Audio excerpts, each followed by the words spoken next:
नमस्कार साथियों, analyser app में आपका स्वागत है।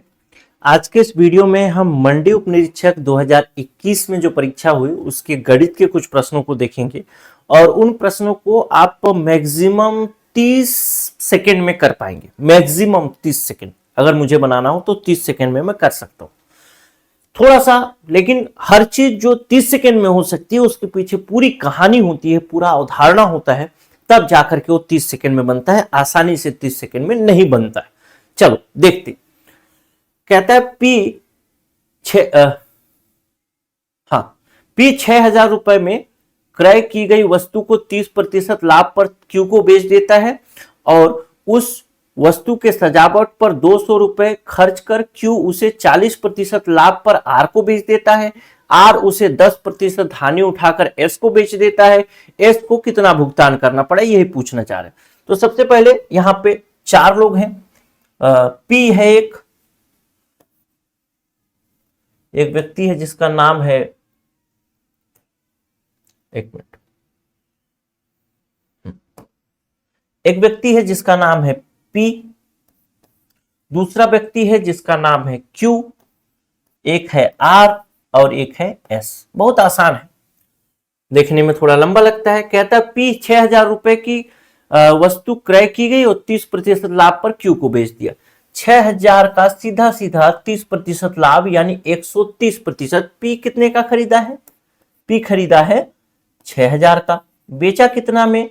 6,000 का 130% करेंगे तो नॉर्मल अगर आप करना चाहते हैं तो कर सकते हैं। थोड़ा सा अगर मैथ्स में, वैसे क्लास में आप क्लास में पढ़ाऊंगा तो इसके कैलकुलेशन को भी फास्ट करना सिखाऊंगा, तो आप डायरेक्ट ही भी इसको कैलकुलेट कर सकते हैं कि 6,000 का 130%, 100% तो यही है, 30% बढ़ाना है। 2 तरीके हैं, या तो पहले 30% निकालो फिर जोड़ो, या तो डायरेक्ट 130% कर दो।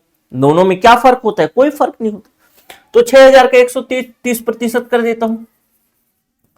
130% कितना हो जाएगा? 0 0 0 0, 13 छक 78 यानी 7800 रुपए। पी जो है इसको बेचता कितना में है? 7800 रुपए में। अब इसके पास आ गया क्यू के पास कितना? 7800 रुपए में। अब इसमें कहता है कि क्यू 200 रुपए सजावट पर खर्च कर देता है, यानी इसमें प्लस कर देता हूं 200, तो ये हो गया 8,000 रुपए। 8,000 में फिर अब जब ये सजावट पर खर्च करता है तो 8,000 रुपए हो गए। अब कहता है क्यू जो है उस वस्तु को 40% लाभ पर बेचता है, यानी 8,000 का 40% कितना होगा? तो 8,000 का 40% फिर से निकालना पड़ेगा। तो 8,000 का 140% सीधा निकाल देते हैं। 0 से 0 कैंसिल, 0 कैंसिल, 0 कैंसिल, 14 अट्ठे 112। इतना तो मैथ से आपको पता ही होगा। 14 अट्ठे कितना हो गया? 112, और 112 और 1 2 0, तो ये हो गया 11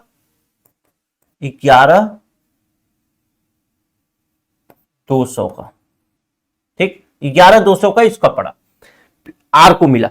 अब आर उसे 10% हानि उठाकर एस को बेच देता है, यानी 10% हानि उठाएगा इसमें 11 200 में, तो 10% हानि अगर उठाता है तो सीधे 90% कर देता हूं। तो 11 200 का 90%, 0 0 0, 9 दूना 18 के 8 हासिल 1, 9 एकम 9, 1 10, 0 हासिल 1, 9 एकम 9 और 1 10 और 1 0 ए वाला, तो ये इसको मिल गया 10,000। 90% में बेच रहा है, यानी 10% लाभ पर बेच रहा है, इसको 10% हानि पर। हानि के लिए नीचे वाला एरो यूज करता हूं, तो इसको मिला ये 10 8 0, 10,080 रुपए का। और पूछता है एस को कितना भुगतान करना पड़ा? एस इसको खरीदा है 10,080 रुपए में, यानी ये हो जाएगा ऑप्शन नंबर सी। इतना आसान प्रश्न था, लेकिन अगर आप करना चाहें तो बहुत आसानी से भी कर सकते हैं। इसको इतना कैलकुलेट करने की जरूरत भी नहीं है। आप अगर थोड़ा बहुत कैलकुलेशन जानते हैं तो कर सकते हैं। सीधा सीधा लिखना बहुत कम पड़े, 30 सेकेंड में भी कर सकते हैं। पहला देखता हूं, पी 6,000 रुपए का खरीदा 30% लाभ पर, तो 6,000 का 30% कितना हो गया? 7800 रुपए। फिर क्यू खरीदा 7800 में, 200 रुपए इसमें जोड़ दिया तो हो गया 8,000। अब 8,000 का 40% लाभ ले रहा है यानी 140%, तो ये हो गया 1 2 112 होता है 00। अब इसमें 10% हानि हो रहा है तो ये सीधे 90% कर दो, इसको 90% करोगे तो आ जाएगा सीधा सीधा 0080। इतना ही करना था बस। अगर पेन चलाना है तो देखो, पेन चलाना है तो 8000 6000 का 130% सीधा सीधा करो कि 13 छक्का 78 और 00 काट दो। 140% करना है तो 14 8 112 और 00 काट दो। तो इस तरीके से आप सीधा कर सकते हैं ये, लेकिन मैथ्स में कैलकुलेशन भी सीखना पड़ेगा। वैसे मैं क्लास में सिखाऊंगा, इसका टेंशन नहीं लेना है, एकदम आराम से सिखाऊंगा, एकदम इत्मीनान से सिखाऊंगा, ताकि आपको कोई भी प्रश्न जो है वो आसानी से बन जाए। क्योंकि इस सब प्रश्नों में देखिए, इसमें क्या है, इसमें पूरा का पूरा कैलकुलेशन है, इसमें कोई फॉर्मूला लगाना नहीं, लाभ का फॉर्मूला, प्रतिशत का फॉर्मूला कुछ नहीं लगाना, जीरो। अच्छा चलिए एक और प्रश्न देखते हैं, क्वेश्चन नंबर 36 देखता हूं। क्वेश्चन नंबर 36 कहता है कि 9 संख्याओं को एक अनुक्रम में व्यवस्थित किया जाता है।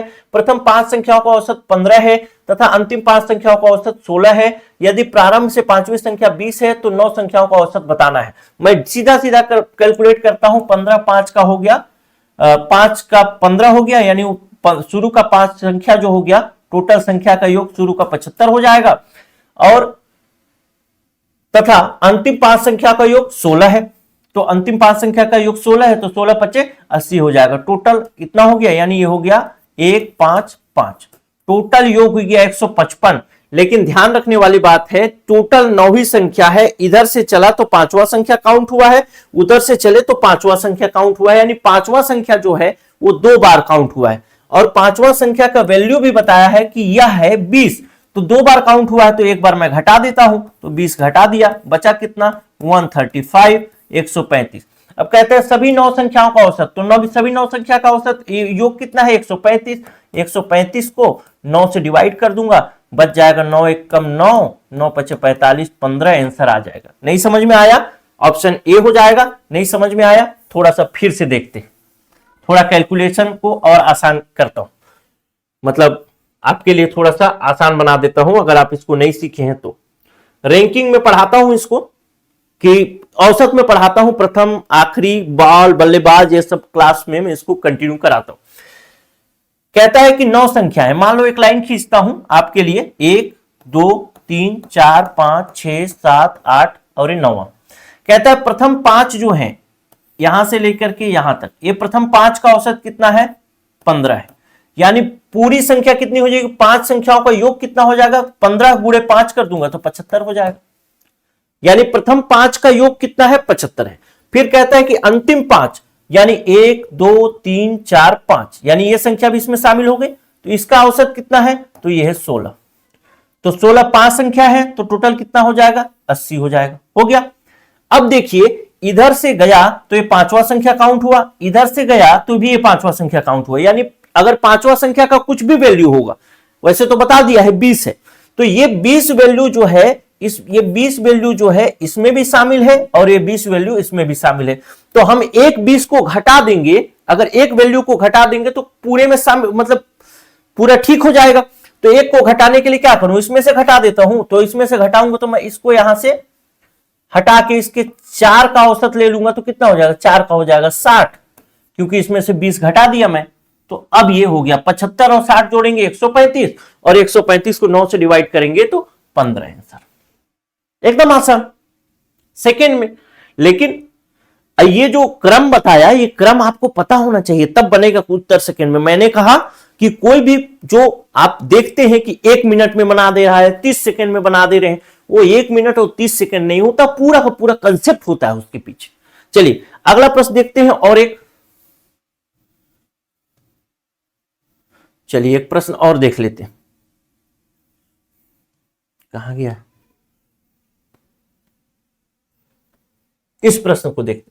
41 कहता है कि एक व्यक्ति 3000 रुपए 3 वर्ष के लिए लेने पर 3540 रुपए, 6000 रुपए 2 वर्ष के लिए लेता है तो 6720 रुपए, 5000 रुपए 5 वर्ष के लेता है तो 6500 रुपए वापस करना पड़ता है। तब उसे किस प्रकार का ब्याज लग रहा है, किस प्रकार के ब्याज में वो पैसा लिया है, ये हमको जानना है। इसको बनाने के लिए दो विधियां हैं। पहली विधि तो हम ये देख लेते हैं कि 3000 में 3540 देना पड़ रहा है, मतलब 540 रुपए अतिरिक्त देना पड़ रहा है। कितने साल में 540 रुपए अतिरिक्त देना पड़ रहा है? 3 साल में। डिवाइड करेंगे कितना हो जाएगा? 180। ठीक, फिर दूसरे को चेक कर लेंगे उसी प्रकार से। इसको देखेंगे 6000 रुपए 2 साल के लिए देना पड़ रहा है। कितना? 6000 रुपए 2 साल के लिए देना पड़ रहा है, तो ये हो जाएगा 720 रुपए। 6000 रुपए 2 साल में 6720 हो जा रहा है, तो ये हो जा रहा है 720 रुपए। अब इस 720 रुपए को भी हम डिवाइड कर देंगे कितना? 2 साल से, तो कितना हो जाएगा? 360 रुपए। लेकिन अब देखना कि ये डबल है, तो ऐसे कैलकुलेशन में फंस जाओगे। ये वाला कैलकुलेशन कई लोग बनाते हैं तो फंस जाते हैं, इसलिए अब मैं इसको बताता हूं कि इसको आप कैसे बना सकते हैं। इसको बनाने के लिए बहुत आसान विधि आप ये ले सकते हैं कि सबसे पहला तो आप यही ले सकते हैं कि आप साधारण ब्याज से पहले ट्राई करिए, क्योंकि पूछा है साधारण होगा चक्रवृद्धि होगा, इनमें से कोई नहीं होगा। तो सबसे पहले साधारण होगा, या तो चक्रवृद्धि होगा, या तो इनमें से कोई नहीं होगा, 3 ही होगा। ठीक, मिश्रित ब्याज तो ऐसा कुछ पढ़े नहीं हम लोग, तो या तो साधारण होगा या चक्रवृद्धि होगा। तो पहले साधारण ब्याज से ही ट्राई कर लेते हैं कि 3000 रुपए है, इसका 3 वर्ष के लिए है, दर हमको पता ही नहीं है, दर लिख देता हूं बटे 100, कितना रुपए मिलेगा इसको? 3540। 3540 में से 3000 घटाऊंगा, यानी 540 रुपए ब्याज है इसका, तो बराबर कर देता हूं 540 रुपए। इसको काट देता हूं 2 जीरो, 3000, तो ये 1 जीरो बच जाएगा, काट दिया, 30 दिया 90, गुणे दर बराबर 540। दर बराबर हो जाएगा 540 बटे 90, ये 0 से 0 कैंसिल, 9 छक्का 54, यानी 6% ब्याज हो गया। ठीक, यानी यहां पर 6% ब्याज ले रहा है, तो हम लोग लिख लेता हूं यहां पे 6% ब्याज। ठीक, पहला वाला केस। अगर दूसरा केस को देखते हैं कि 6% ब्याज लगाने पर 720 रुपए आता है क्या? 6000 और 6720 में घटाएंगे तो 720 आ रहा है, तो देख लेते हैं इसको। 6000 गुणे 2 वर्ष गुणे 6% ब्याज पे लगाएंगे, बटे 100 आना चाहिए, कितना? 720 आना चाहिए। काटते हैं 0 0 0 0, 6 दूना 12, यानी 120 गुणे 6, 12 छक 72, ये कितना हो गया? 720 हो गया, यानी 720 और ये 720 बराबर हो गया, इधर 720 और ये 720, मतलब ये साधारण ब्याज है। एक दूसरे तरीके से बनाते हैं और उसको हम बोलते हैं पार्टनरशिप फॉर्मूला। ये फॉर्मूला भी मैं बताता हूं क्लास में, और इस बार और भी विस्तार से बताना पड़ेगा, क्योंकि इसमें भी स्टेप बाय स्टेप पूछने लगा है, मतलब वो कथन देने लगा है कि कौन से स्टेप को फॉलो करके आप उत्तर तक पहुंच रहे हैं, कैसे पहुंच रहे हैं, ये सब जानना चाहते हैं, मतलब कंसेप्ट जानना चाह रहे हैं। तो एक दूसरा तरीका है। दूसरा तरीका ये है कि 3000 रुपए कितने वर्ष के लिया गया? 3 वर्ष के लिए, तो 3000 गुणे 3 करूंगा तो कितना हो जाएगा? 9000 रुपए। ठीक, 6000 रुपए कितने वर्ष के लिए लिया गया? तो 2 वर्ष के लिए, 6000 गुणे 2 करूंगा तो कितना हो जाएगा? 12000 रुपए। ये 0 0 0 0 0 0, 3 तिहाई 9 और 3 चौको 12, यानी जो पैसा पूंजी का अनुपात है 3:4 में।